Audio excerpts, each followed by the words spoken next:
Good evening, and thank you for joining us. Tonight, we're examining a political controversy that is rapidly becoming one of the most debated issues in Washington. At the center of the dispute is former president and current Republican leader Donald Trump, a proposed fund reportedly worth nearly $1.8 billion, and a growing battle over the limits of presidential power, congressional authority, and taxpayer money. Critics are calling it unprecedented. Supporters are calling it justified, and constitutional scholars are asking whether America's system of checks and balances is facing one of its biggest tests in decades. Tonight, we'll break down what is known, what remains disputed, and why this story is attracting national attention. For weeks, political observers have been focused on several controversies surrounding the Trump administration. But recently, attention shifted toward reports involving a fund reportedly valued at approximately $1.8 billion. The debate intensified after lawmakers and political commentators began questioning how the money would be controlled and who could potentially receive funding from it. The controversy gained additional momentum when Democratic Congressman Jamie Raskin publicly criticized the proposal,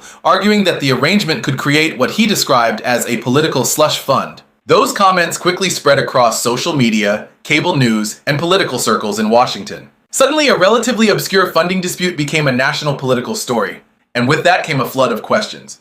Where's the money coming from? Who controls it? What legal authority supports it? And perhaps most importantly, who decides how it gets spent? Supporters of President Trump argue that the controversy is being exaggerated for political purposes. They contend that many Trump supporters, political allies, and administration officials have been subjected to years of investigations, prosecutions, and legal challenges. From their perspective, any effort to compensate individuals who were unfairly targeted by government actions could be justified.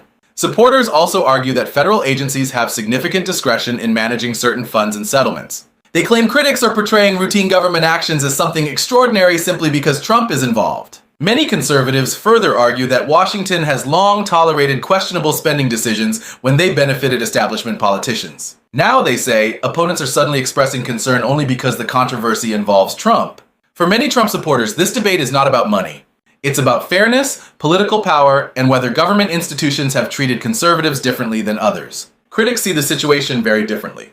They argue that the core issue isn't politics.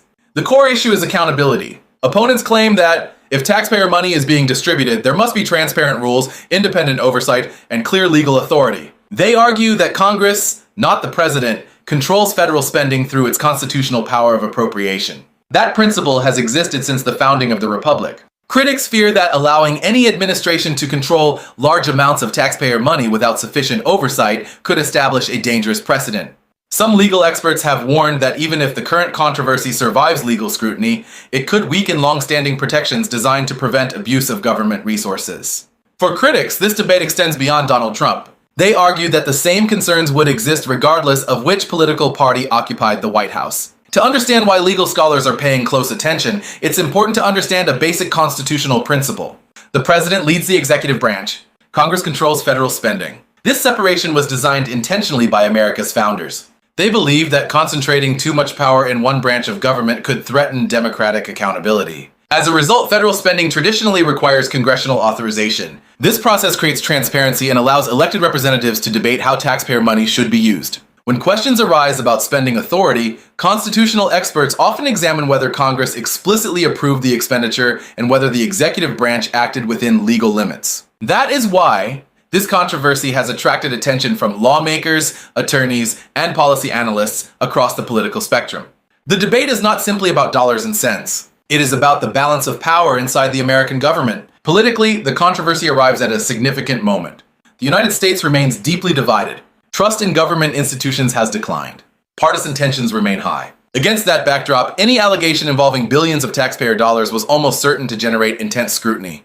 Republicans and Democrats are already using the controversy to reinforce broader arguments about government accountability. Democrats argue the situation demonstrates the dangers of excessive executive power. Republicans counter that critics are selectively applying standards that they ignored during previous administrations. The result is a political battle that extends far beyond the details of any single fund. Instead, it touches on larger questions about trust, power, and the future direction of American government. Several possibilities now exist. Congress could attempt to investigate. Lawmakers could request additional documents. Government watchdog organizations may seek greater transparency. Legal challenges could emerge if opponents believe federal laws have been violated. At the same time, supporters of the administration are expected to defend the legality of any actions taken. That means this controversy is unlikely to disappear anytime soon. Instead, it could become one of the defining political and legal debates of the coming months. And as with many major Washington battles, the final outcome may ultimately be determined not only by politicians, but also by courts, investigators, and public opinion. Tonight's story is not simply about a number. It is not simply about a political figure. It is about how power is exercised in a constitutional democracy. It is about who controls taxpayer money. It is about transparency. It is about accountability. And it is about whether the safeguards built into America's system of government remain strong enough to withstand intense political pressure. As more information becomes available, we'll continue following every development. For now, the questions remain. And in Washington, those questions are growing louder by the day. I'm your host. Thank you for watching. Good night.